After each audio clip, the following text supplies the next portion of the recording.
Had a message chat session with Leon some weeks ago, and something stuck into my head, and I remembered something. Turn that off. Something we had done almost a year ago.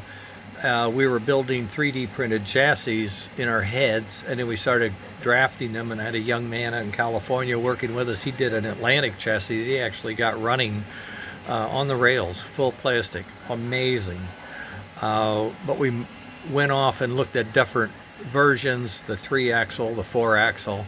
This was the 4-axle that we were working on for the Northern.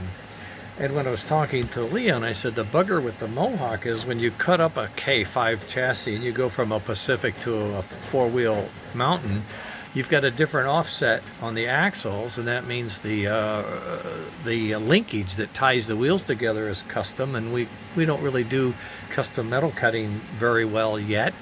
And he said, Dennis, just take a Northern. What? Yeah, just take a Northern chassis and we'll adapt to that, and I'll lengthen the K5 body in your CAD system, and we'll make it fit. So I went back into the archive just now. I took 10 minutes. I found this chassis that we had designed, and I cut it a certain way and put it back together. And what I'm trying to find out is if I flatten these out so they just rest against the axle, they don't need a curve, okay? They don't need recess. So that simplifies the making of this part if we wanted it in metal. Then as I get up to the top, there is no cutting there, it's just a flat mount.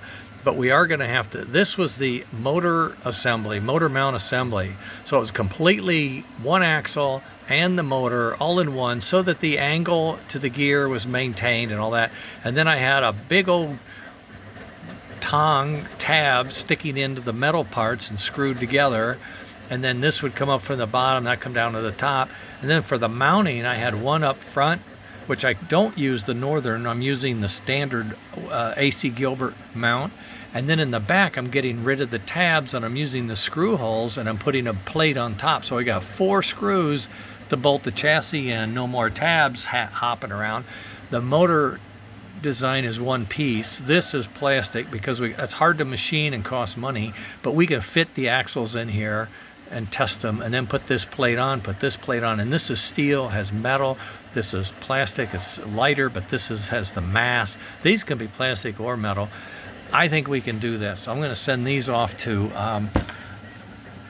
Tim on the West Coast, who said he can do some machining. He wants to do aluminum, which I don't oppose, but I think steel, at least for this part, to get the balance of the weight, would be really hot.